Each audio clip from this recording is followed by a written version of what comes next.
Olá pessoal, bom dia, boa tarde, boa noite, tudo bem? 7º episódio da série Sob o Meu Olhar, os desfiles do Carnaval 2024. E agora é a vez de eu falar da Unidos da Vila Isabel, a 6ª colocada pelo júri da Liesa. Bom gente, eu considero que a Vila Isabel fez um bom desfile. Um desfile correto, um desfile que poderia brigar mais em cima, mas faltou aquele tchan, faltou aquela coisa para que a passagem da escola pudesse marcar. E o que eu acho que faltou para a Vila Isabel foi um tema inédito, um tema que surgisse da mente criativa de Paulo Barros e, consequentemente, um samba enredo inédito. Já falei aqui diversas vezes, esse samba da Vila Isabel de 93, ele é antológico, mas sempre fui contra a reedição. É preciso entender que há fatores que contribuem para o sucesso de um desfile, especialmente para o sucesso do samba enredo. O samba ele precisa casar com o estilo do intérprete, coisa que aconteceu em 93 e para mim não aconteceu agora em 2024. Por mais que o samba seja muito bom e por mais que o Tinga seja um dos melhores, se não o melhor intérprete do Carnaval Carioca, para mim não houve liga entre os dois. Outra questão, a levada do samba enredo. Em 93, os sambas eram levados em determinado ritmo, as baterias tinham determinada cadência. Agora temos uma outra levada, um outro ritmo, mais para frente. E para mim também foi uma questão que não se encaixou muito bem. E este samba, eu considero que ele passou assim de uma forma bem morna, muito diferente do que ocorreu em 93.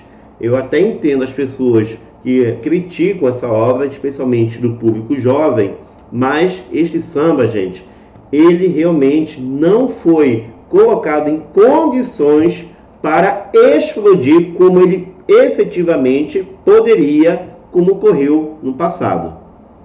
Então, esse é um dos fatores que faz com que eu bata tanto nessa questão de reedição. Fora que existe a questão da inspiração do carnavalesco. Paulo Barros pegou um enredo que não era dele. Ele até conseguiu, a meu ver, de certo modo, até bem, colocar a sua assinatura no conjunto alegórico e no conjunto de fantasias, se bem que eu acho que ele foi muito mais feliz na questão das alegorias, mas não aconteceu, não explodiu. E eu vejo que se fosse uma ideia 100% dele, potencializaria esse desfile acontecer na avenida. Agora eu vou dar os meus pitacos, quesito a quesito, começando com comissão de frente. O que eu mais curti dessa apresentação foi a forma didática com que eles apresentaram o resumo do enredo. Eu acho que uma pessoa totalmente leiga ao carnaval e que estivesse na Sapucaí, ela conseguiu entender a ideia do enredo através daquela apresentação, que foi assim bem didática. Eu curti muito isso. E, de modo geral, eu acho que foi uma apresentação boa, tá? Mas nada excepcional. E teve aí o charme de ter crianças nessa apresentação. Eu confesso que fiquei bem surpreso, porque eu não esperava. Eu imaginava que tivesse ali adultos simulando serem crianças para fazer a encenação. Mas a Vila Isabel não, colocou crianças mesmo, e eu acho que deve ter sido bem difícil ensaiá-las, mas deu tudo certo. Então foi um charme todo especial nessa comissão de frente, as crianças participando da encenação. E assim, por mais que eu não tenha achado nada excepcional nessa comissão de frente da Vila, eu não descontei pontos na minha avaliação. Eu acho que eles cumpriram bem o seu papel. Bom, casal de mestre-sala e porta-bandeira. Eu pontuei duas coisas.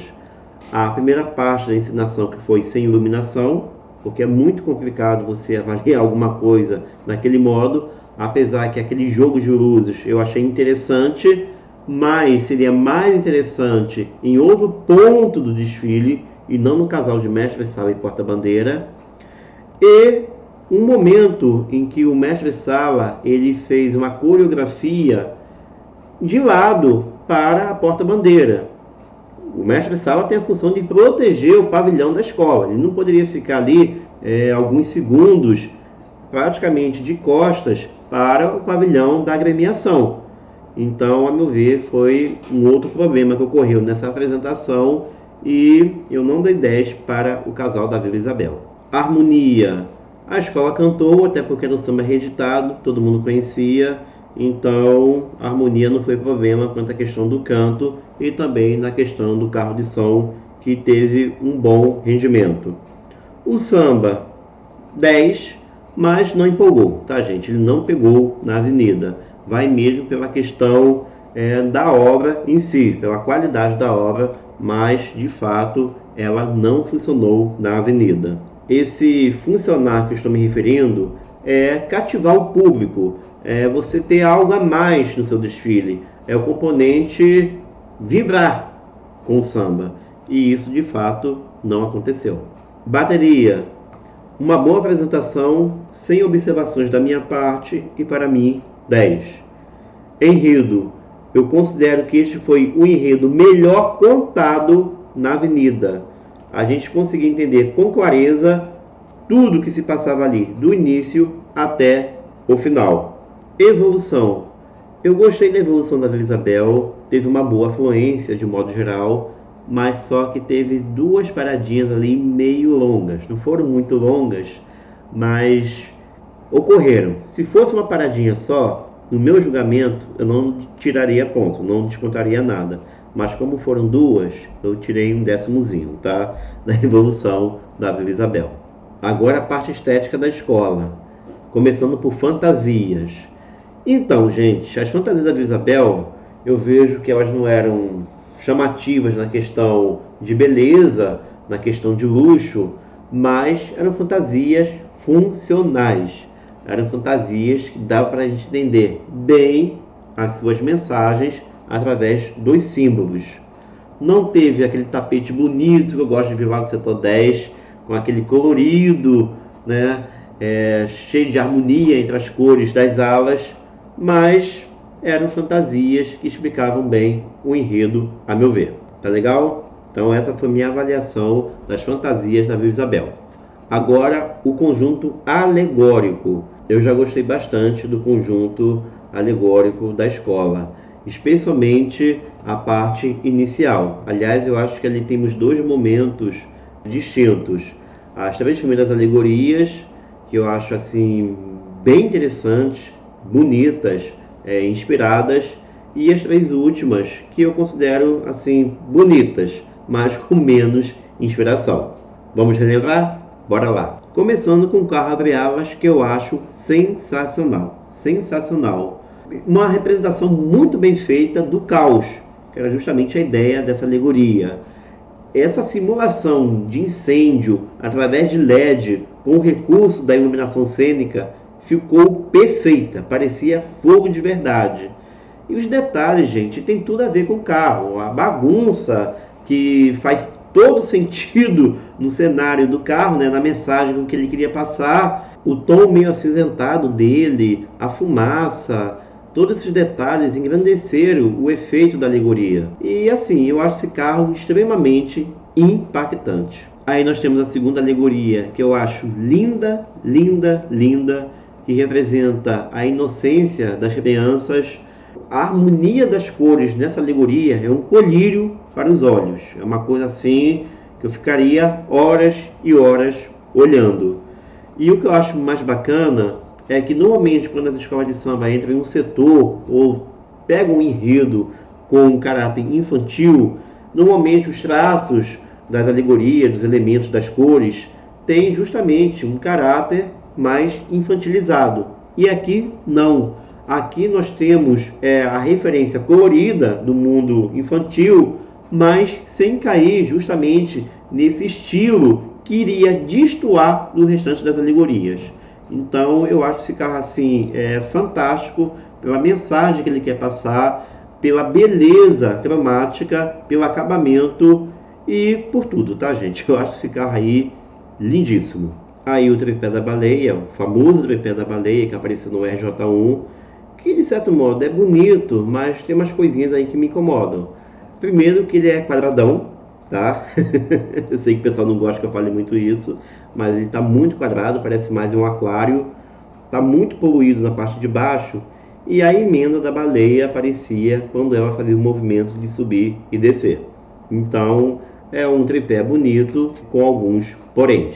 Aí nós temos o carro 3, o carro da Mãe Natureza, que tem uma escultura lindíssima, que é uma fofura. Eu acho essa escultura incrível, gente, incrível, lindíssima, de uma beleza assim, de uma feitura tão incrível que até eu não curtindo muito o estilo monocromático, eu passo por cima disso porque é algo assim muito, muito bem realizado. E outro detalhe, normalmente o Carnaval Carioca realiza muito bem figuras monstruosas, de demônios, de caveiras, e quando tende para essas figuras que representam paz, bondade, normalmente a qualidade estética não sai da mesma forma. Claro, tem as suas exceções, mas de modo geral as figuras monstruosas se saem melhor que as figuras bondosas. Então, quando acontece assim um trabalho muito bem realizado para esse tipo de representação, eu fico muito feliz, porque dá um astral muito legal, muito bacana para o desfile. A quarta alegoria. Não é um carro que eu acho bonito, mas também não acho feio. É um tipo de alegoria que você fica olhando os detalhes, porque a escultura é muito bem feita, é muito bem realizada. Eu só acho que as esculturas menores não estão no mesmo nível da escultura maior. Na realidade, eu acho que elas meio que poluem a base do carro. Eu acho que se fosse apenas a escultura maior, com outros elementos para complementar a alegoria, esse carro cresceria. E eu considero uma alegoria interessante. Agora, a quinta alegoria. Um carro que eu acho que teve assim uma solução bacana, interessante, para abordar um tópico que é muito abordado nas escolas de samba, que é a religiosidade africana. Eu curti essa composição de 4 torres, mais a pirâmide central formada por pessoas. Tem aí a assinatura bem clara de Paulo Barros. E o carro, ele é bonito, tá, gente? De certo modo é bonito, não é nada excepcional, mas é um carro bonito. E a sexta e última alegoria. É um carro bem feito, mas bem aquém do conjunto alegórico que até então se apresentava. Como eu falei para vocês, as 3 primeiras alegorias, para mim, elas têm um nível estético bem alto, e a partir do 4º carro, esse nível começa a cair e termina com uma alegoria que, se a gente comparar com as outras, ela é simplória. A ideia da fonte é até legal para encerrar, mas é um carro monocromático e apenas passou na avenida. E esses foram os meus comentários sobre o desfile da Vila Isabel. Eu curti a apresentação da escola, apesar de ter achado, no geral, meio morna. Mas o que eu curti mesmo foi o cuidado que o Paulo Barros teve de fazer com que a gente pudesse entender a história do início até o fim, desde a comissão de frente até a última alegoria. Eu curto muito quando o carnavalesco tem esse cuidado de fazer com que o público possa entender com clareza a história, e eu vejo que isso foi muito bem realizado nesse desfile da Vila Isabel. Aliás, algo que Paulo Barros sabe fazer muito bem. Fora que o conjunto alegórico da escola estava bonito. Tá certo? Gente, valeu, abraços e até a próxima.